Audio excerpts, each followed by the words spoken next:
5 layer ఫార్మింగ్లో first step అండి, బెడ్లు వేసాం.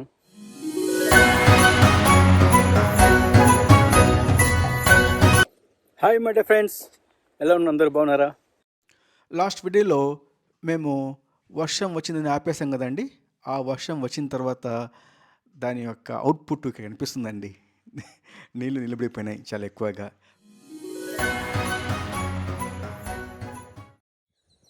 చూస్తున్న వెనక ఉంది ల్యాండ్. ఇది వచ్చేసేసి మన యొక్క ఎస్పీకే పాలేకర్ గారి విధానంలో వేద్దామని చెప్పేసి తయారు చేస్తుందండి ఈ ల్యాండ్ని కూడా. ఇది కూడా మనకు 1 ఏకర్లో వచ్చినటువంటి భాగమే. దీంట్లో వేద్దామని వచ్చిన కింద చూడండి ఎంత ఉంది. ఇక్కడ అన్నీ కూడా ఈ యొక్క నేల వచ్చేసేసి బండరాయిగా మారి ఉందండి. బండరాయి, నీళ్లు పడ్డాయి, ఎంత పడినా కూడా నీళ్లు ఇంకుతున్నాయో లేదా వెళ్ళిపోతున్నాయో తెలియదు, కానీ దీంట్లో విపరీతమైనటువంటి గట్టిదనం ఉంది. దీన్ని బాగా మనం ట్రాక్టర్ పెట్టి ఒక్కసారి దున్నిచ్చిన తర్వాత ఇంకా ట్రాక్టర్ వాడమండి. ఈ ల్యాండ్లో చూస్తున్నాం వెనక చాలా గట్టిగా ఉందండి ల్యాండ్. ఈ 5 లేయర్ ఎస్పీకే పద్ధతి అంటే మన సుభాష్ పాలేకర్ కృషి విధానంలో చేయడానికి ఇంకా టైం పడుతుంది. ఇప్పుడు దాకా 1 నెల అయిపోయింది తీసుకొని లీజుకి, రెంట్ కడుతున్నాం, ల్యాండ్ అట్లనే పెట్టుకుని ఉన్నాం. ఏం చేయడం తేయడం లేదు. వర్షాలు పడ్డాయి మాకు ఈ మధ్య విపరీతంగా. చూద్దాం సార్, చూద్దాం. మళ్ళీ మరుసటి రోజు మేము పొలానికి వచ్చామండి. లక్కీగా ఇక్కడ ఓనర్ వాళ్ళు ఉన్నారండి. వీళ్ళు ఈ పొలానికి ఓనర్స్ అండి. వీళ్ళని అడిగాను ట్రాక్టర్తో దున్నిద్దామని చెప్పేసి. ఆ లోపల పక్క పొలం నుంచి మేకపిల్లలు ఎగురుకుంటూ ఆడుకుంటూ వస్తున్నాయండి. చూస్తే ఈ వాతావరణం ఎంతో ఆహ్లాదకరంగా ఉందండి నాకు.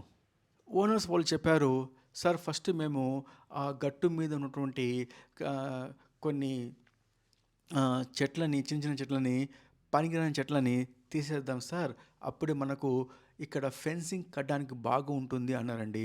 ఇంకా మనుషులను పెట్టి ఫస్ట్ మేము ఫెన్సింగ్ వేయడానికి అక్కడ ఏదన్నా మనకు డిస్టర్బెన్స్గా ఉంటే ఆ చిన్న కంప మొక్కలు అంటారు కదండి, ముళ్ళ మొక్కలు ఉంటే వాటిని తీసేస్తున్నామండి. ఆ తర్వాత ఇక్కడ వీళ్ళు ఇంతకుముందు ఎదురు బొంగులు పండించారండి.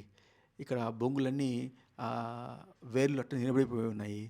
ఇంకా ట్రాక్టర్ పెట్టి బాగా దున్నిచ్చారండి. ఇక్కడ మాకు ఒక ముఖ్యమైనటువంటి వెరీ అడ్వాంటేజియస్ వ్యూ ఉందండి. ఇక్కడ చూడండి, ఈ పొలానికి గట్టున ఆనుకొని చెట్లు ఎట్లా నిలబడిపోయి వచ్చి హిమాలయ పర్వతాలా నిలబడాయండి. ఇదేనండి విండ్ బ్రేకింగ్ వాల్స్. ఎంత గాలి వచ్చినా ఇక్కడ లోపల ఉన్న చెట్లకి ఎలాంటి ఇబ్బంది ఉండదు అని నాకు చాలా బాగా అనిపించిందండి చూస్తున్నప్పుడు. ఇంకా తర్వాత ట్రాక్టర్ పెట్టి దున్నిచ్చామండి. ఈ ట్రాక్టర్తో దున్నితే ఆ ఎదురు బొంగులు లోపల నుంచి వేలతోటి బయటకు పడ్డాయండి. ఈ మనుషులు పెట్టి మళ్ళీ వీటిని నీట్గా మేము తీపిస్తున్నామండి. ఇంకా మొదలైంది మాకు నిజమైన టఫెస్ట్ టాస్క్ అండి. ఈ యొక్క పొలం వచ్చేసి స్క్వేర్ బిట్గా లేదు కాబట్టి మనం లోపల బెడ్లు వేయడానికి ఫస్ట్ స్క్వేర్ తీసుకోవాలి కదండి. పైథాగరస్ సిద్ధాంతం తోటి మనం ఫస్ట్ లైన్లు కరెక్ట్గా వచ్చే విధంగా A² + B² = C² అండి. అదేనండి 3, 4, 5 మెథడ్ అంటాం కదా, పైథాగరస్ సిద్ధాంతం. ఇప్పుడు చెప్తా చూడండి. ఇక్కడ సింప్లిఫైడ్గా అండి, మనం ఒక ల్యాండ్ ఇటు తీసుకున్నాం అనుకోండి, ఎగుడు దిగుడుగా ఉంది. దాంట్లో ఒక పక్కన 3 ఫీట్లు, ఇంకో పక్కన 4 ఫీట్లు, దానికి అడ్డంగా 5 ఫీట్ వేసుకుంటే A² + B² = C² అండి. అంటే 3² = 9, 4² = 16, 9 + 16 = 25 అండి. అంటే దీనికి సమాంతరంగా మనం కానీ స్ట్రైట్ లైన్ వేసుకుంటే ఈ విధంగా స్క్వేర్ బిట్ వస్తుందండి. ఈ స్క్వేర్ బిట్ వచ్చిన తర్వాత మనకు కావాల్సినటువంటి 5 ఫీట్స్కి నిలువున గీతలు గీసుకుంటే తర్వాత 5 ఫీట్స్ తర్వాత 2.5 ఫీట్, 5 ఫీట్, 2.5 ఫీట్, ఆ విధంగా 5 ఫీట్కి బెడ్డు, 2.5 ఫీట్కి నీళ్ళ కాలువ వేసుకుంటూ పోతే ఈ విధంగా వచ్చేస్తుందండి. ఇంకా ఇక్కడి నుంచి మనకు ప్రాక్టికల్ వర్క్ స్టార్ట్ అయిందండి, ఫీల్డ్ వర్క్. ఈ విధంగా మనం నిలువుగా గీతలు వేసుకున్నాం కదా పేపర్లో, దాన్ని ఇక్కడ ప్రాక్టికల్గా వేసి పైథాగరస్ సిద్ధాంతాన్ని ఇంప్లిమెంట్ చేసి స్క్వేర్ బిట్ చేసుకొని 60/60 దాంట్లో మేము 5 ఫీట్కి బెడ్డు, తర్వాత 2.5 ఫీట్కి కాలువ వేసుకున్నామండి. వేసుకున్న తర్వాత ఈ విధంగా మనం ఆ బెడ్ మేకింగ్ మిషన్ అంటారు దీన్ని, ఇది సపరేట్గా పిలిపించి మనం అక్కడ బెడ్ వేపించామండి.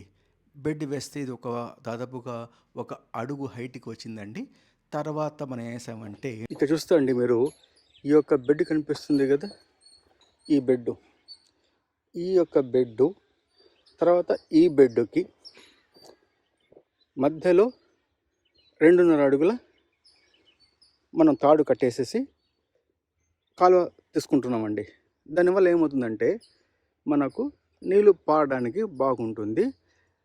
మన విజయరామ్ గారు చెప్పినట్లుగా చెట్లు నీళ్లు తాగవు, తేమ ఉంటే చాలు బ్రహ్మాండంగా మాకు పంట వస్తుందని చెప్పారు. కాబట్టి మా గురువు గారు చెప్పినట్లుగా 2.5 ఫీట్కి కాలువ తీస్తున్నామండి. 1 అడుగు లోతుకు పెట్టుకున్నామండి.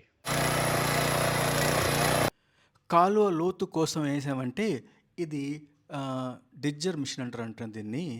తీసుకొని ఒక 2.5 అడుగులకి మనం బాగా కాలువ ఈజీగా తీయడానికి ఈ మిషన్ ఉపయోగపడిందండి మాకు.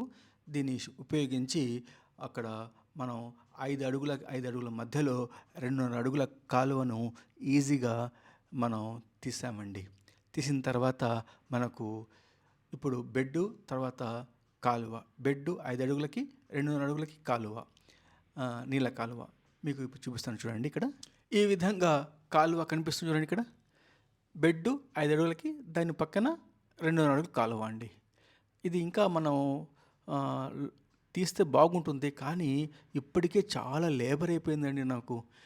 ఇది దాదాపుగా 9 ఇంచులు ఉన్నాయండి. అంటే 1 అడుగు కంటే కొంచెం తక్కువ, పర్వాలేదండి. ఇది ఫస్ట్ స్టెప్ బెడ్లు వేసుకొని, ఇది మాగాణి భూమి కాబట్టి మన విజయరామ్ గారు చెప్పినట్టుగా ఫస్ట్ బెడ్ రైజ్ చేయాలి చెప్పారు కదా, రైజ్ చేసామండి.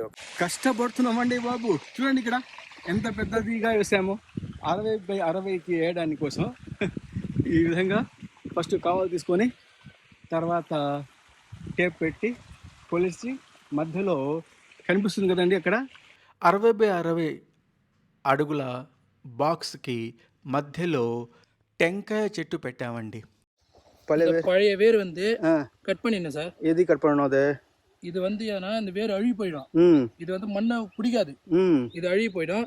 இதோ இருக்குங்களா புது வேறு, இதுதான் வந்து మన్ను గప్పుని గిరిపా పిడిக்கும். సరే సరే. ఇక్కడ మీరు చూస్తే ఈ టెంకాయ చెట్టు వేర్లు మాకు ఇక్కడ కనిపిస్తుంది చూడండి, ఎండిపోయి ఉన్నాయండి. దాన్ని మనం కట్ చేసి వేస్తే కొత్త వేళ్ళు త్వరగా భూమిలో బాగా విస్తరిస్తాయి సార్ అని ఆ యొక్క పని అతను మనకు వచ్చినటువంటి ఫ్రెండ్ చెప్పాడండి. చెప్పంగానే సరే కట్ చేయనైనా నువ్వు ఆ ఎండిపోయిన వేలు అని చెప్పాము.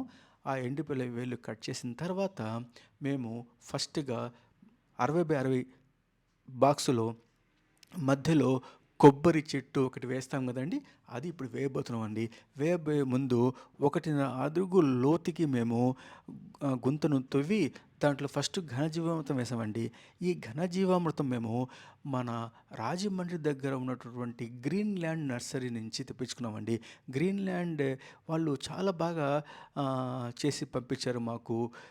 నేను వాళ్ళ దగ్గర నుంచి ఘనజీవామృతం తెప్పించుకున్నాను, పాటింగ్ మిక్స్ తెప్పించుకున్నాను, ఆ తర్వాత పంచామృతం కూడా తెప్పించుకున్నానండి.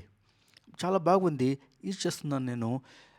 అది ఫస్ట్ దాంట్లో గుంతలో వేసి ఆ తర్వాత మేము మట్టి వేసేటప్పుడు ఆ మట్టితో పాటుగా ఈ ఘనజీవామృతాన్ని కూడా కలిపి వేసామండి. ఒక బాక్సులో వచ్చేటువంటి 81 చెట్లలో 1 చెట్టు వేసామండి. ఇంకా 80 చెట్లు వేయాలండి.